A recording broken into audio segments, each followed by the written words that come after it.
Mr. Soze kibozibozi. Anti gwa kibuuzibuuzi. Mpuliddeko basisita sorry nsomyeko mu comments basisita ababuuza maama yeepenaani kino ebirala. Manyi ekibooziboozi kino oba ebibooziboozi bino bye tuwa obeera n'ekikusikiriza kati nze nasikirizibwa oli wa maama eyali aliira ku ntamu ku muliro. So ebiseera ebisinga tetuwa detail in full.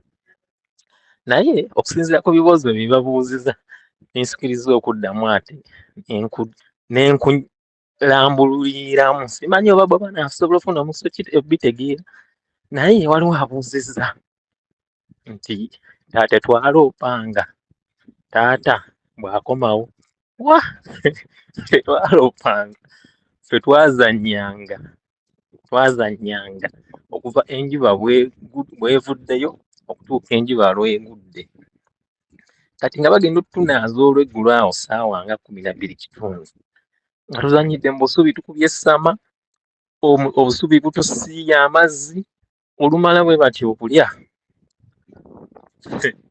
nga twabanga tulo kiraba nga twebaka taata akomawo twebase ne ku makya oluusi ng'agenda twebase ate nga ne bwe twabanga tutunula nga maama abeerawo awo n'amutegekera n'amuwa ebintu.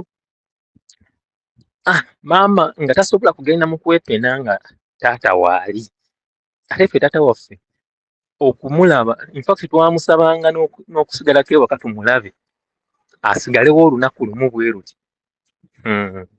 Covid ye yatuyamba munnaaye okumulaba ewaka ng'asigaddewo. Covid imagine okuva mu giri emyaka kati saawa zino bwe mba ndi musajja mukulu natulaba nako taata ng'asigadde waka n'omulaba mu Covid ono myaka ng'ebiri emabega myaka 2-3 so teyasigalanga waka ng'olumu kuba bw'ati omugongo wali akapiira baba baakazinze dda nga batandika okwepena. Kati waliwo omulala agambye mu baazannyanga bayapenanga baalinga bakyalimu obuto. Kituufu nze maama waffe yafumbirwa nga wa myaka 16 era taata we seeka yaakafa ye yali imaamu w'omuzikiti ogwo ogw'Emmengo okola oluguudo olwambuka ku Lubingo oba wanene wansi ku yali Clock Tower. Waliwo omuzikiti omunene bw'oba oyambuka guli kule taata waawe yali imaamu yafa era naye era mu biseera bya Covid yafa Covid. Naye n'omulala yabuuzizza nti kaasuubire nti yazaalayo omwana omuwala naye n'atwala emize gye. Munnaaye maama waffe yatuzaala abaana balenzi 10 agenda okuzaala omuwala omu bw'ati gw'ayinamu ng'emyaka gigenze essaawa zino ali myaka 40 ali myaka nga 43 so aba takyasobola kwepena naye okwepena bayirabe Mbatumiddeko mwenna mbatumiddeko mbaagala nnyo. Mr. Soze oli we yanyumizza nti yalinda omuwala yagenda okutuuka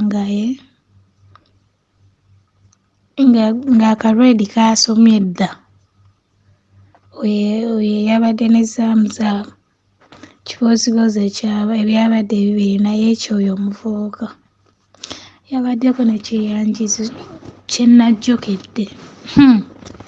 Lwali lumu waliwo Gaayi namulira ssente ze nno nnyingi eziwera kozi buli kye nasabanga ng'akimpa naye Gaayi oyo twali twasomako nokko naye mu kyalo eyo naye nga tetubeera ku kyalo kye kimu naye nga twasomerako ku ssomero lye limu.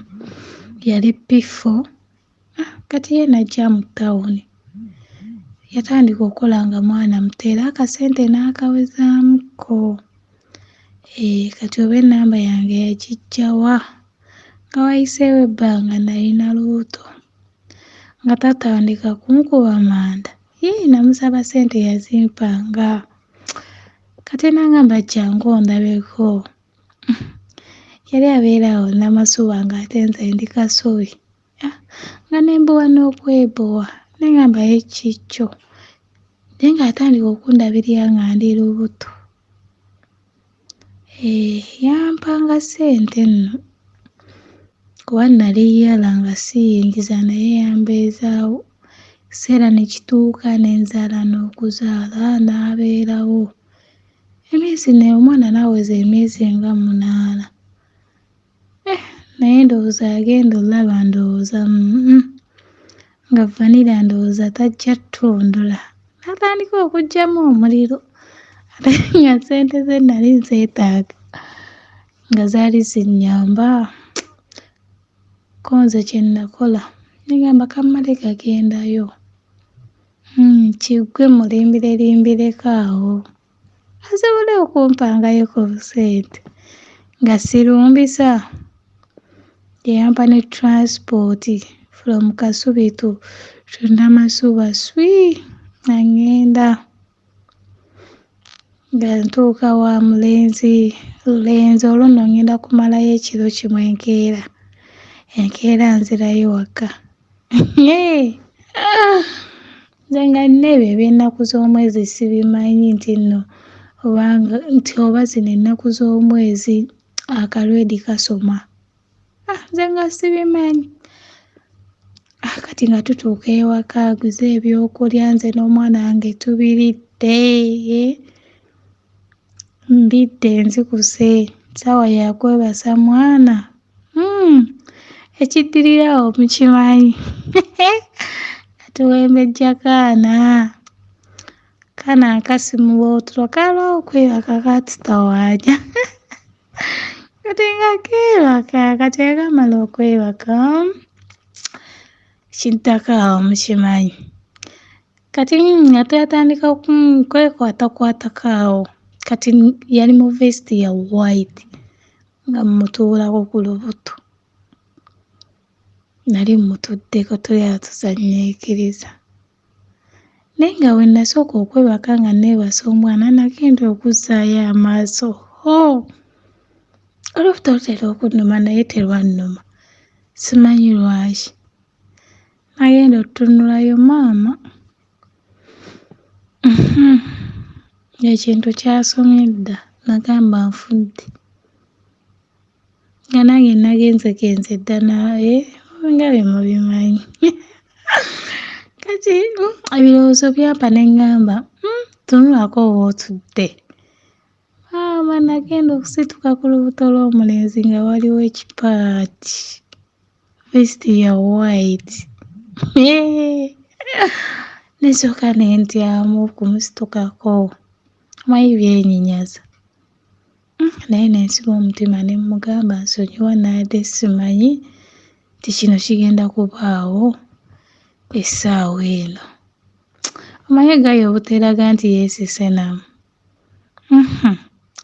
Yagenda bugenzi ng'aggyamu vesiti ye ng'akomawo.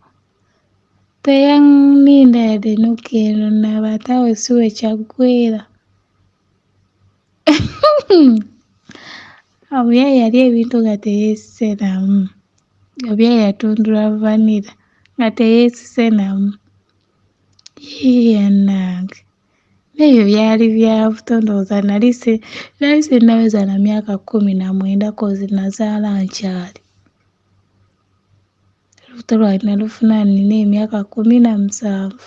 Ndowooza nkyakawera. Nagenda ozaala omwana wange nga mbuzaako emyezi 2 oweza 18. Nali sinnaweza myaka 19 awo. Omuyaye ye teyagumiikiriza ebyo. Tebeeza yampitaayita dda nagaana. Enkeera nina okuddayo awo we kyaggweera.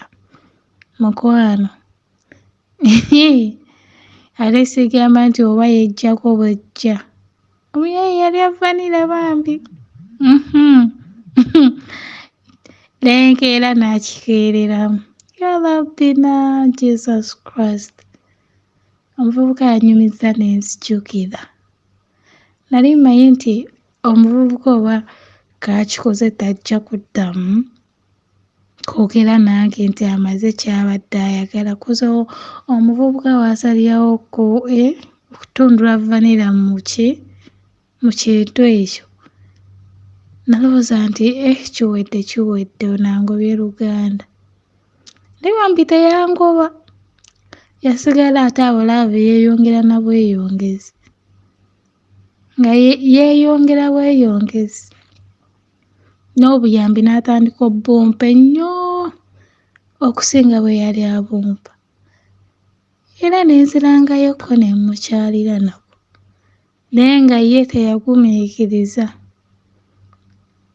Yagamba toddayo wallaahi nga tekigguse. Era kyamala ne kigguka. Twalwawo nno nga tweyagala. Kuba ye laavu yeeyongera. Byebyo.